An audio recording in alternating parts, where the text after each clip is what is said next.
We look at the Middle East.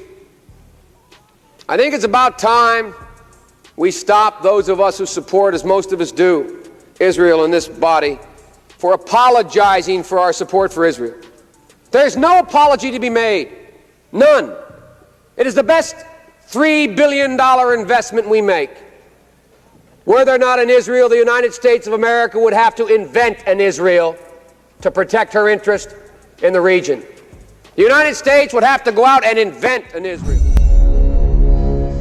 Joe Biden adalah politikus karir yang panjang, lebih dari 40 tahun pengalamannya. Dia adalah Partai Demokrat sejati. Puncak karirnya adalah 2 kali jadi wakil presiden selama 8 tahun dan kali ini dia menjadi presiden Amerika yang ke-46. Di tahun 1986, dia pernah berbicara di Kongres dengan sangat jelas akan langkahnya ke depan terhadap Israel. Dan video di awal tadi ada kalimat bahwa Israel adalah the best investment we make, adalah $3 triliun investasi terbaik yang Amerika lakukan. Ini angka yang gila untuk nilai $3 triliun di tahun 1980-an, di mana saat ini 4 tahun ke depan anggaran perang Amerika itu $3 triliun juga, tapi ini tahun ini. Dan di tahun 1986 angka gila angka tersebut. Katanya jika tidak ada Israel, Amerika tetap harus buat Israel untuk melindungi American interest. Apa sih interestnya Amerika? Interest Amerika adalah mengendalikan energi negara-negara Arab, mengendalikan minyak bumi dan gas negara-negara Arab. Amerika harus menciptakan Israel. Biaya $3 triliun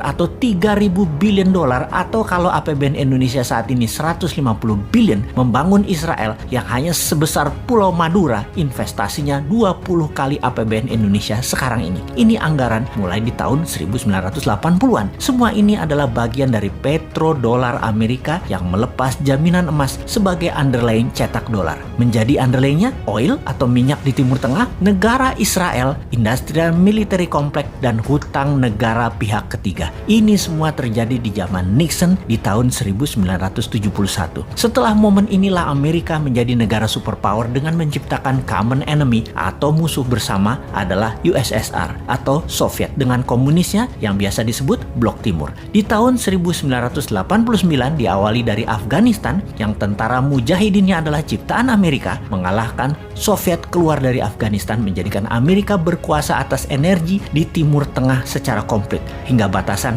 Afghanistan dan Pakistan. Di tahun 1991 rubuhlah Soviet Union dipuncaki dengan rubuhnya tembok Berlin. Gorbachev kala itu petinggi Soviet membuat gerakan perestroika dan glasnostnya membuat Soviet pecah dan Rusia menjadi negara bergaya baru. Tidak puas dengan langkah mengalahkan Soviet, Amerika berlanjut membelah 16 negara Balkan seperti Kosovo, Bosnia, dan banyak negara lagi di selatan Rusia yang ujung-ujungnya pakai nama Istan. Negara Istan yang kaya akan minyak semua saat ini sudah di tangan Amerika. Amerika secara kendali atas produsen minyak, distribusi minyak hingga saat ini masih memegang 80% cadangan minyak dunia. Strategi berikutnya adalah membangun market dan membangun kebutuhan atas minyak bumi dengan menciptakan negara produsen untuk produk murah dan retail. Negara itu yang dilirik adalah Tiongkok. Tahun 1984, Ronald Reagan dan Deng Xiaoping menandatangani treaty atau perjanjian penting di mana Amerika akan invest dengan nilai yang sangat besar hingga $1 triliun dengan mensyaratkan demokrasi masuk Tiongkok. Deng Xiaoping mengambil keputusan berani akan mengadopsi demokrasi dalam kurun waktu 40 tahun sejak perjanjian tahun 80-an itu. Di mana kira-kira tahun 2020 inilah harusnya Tiongkok sudah menggunakan prinsip demokrasi di beberapa pemilihan kepala daerah. Oke, kita lompati sebentar. Yang didemokratisasi oleh Xi Jinping saat ini adalah demokratisasi talent. Oke, apa itu demokrasi talent? Kita bahas di lain kesempatan ya. Sebentar,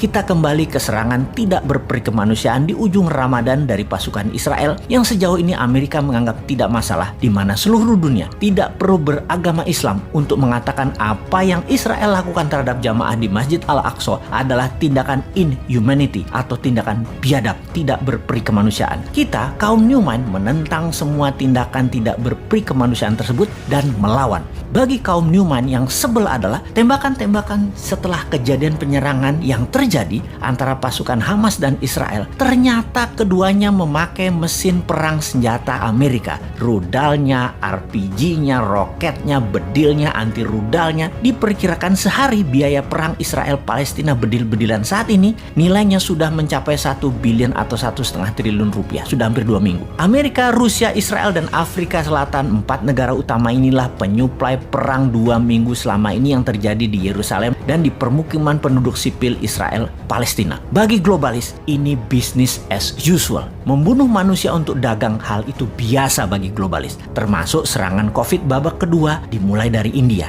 Dan jangan pikir nggak ada COVID babak ketiga ya. Satu sisi ada yang memahami ini adalah perang suci dua agama. Satu sisi melihat ini adalah business as usual. Di sisi lain ini adalah tindakan tidak berperi kemanusiaan anti pro-life. Di sisi lain banyak bingung, wondering what happened seperti negara tetangga. Sehingga keputusannya salah terus untuk kemajuan bangsa dan negaranya yang dikelolanya.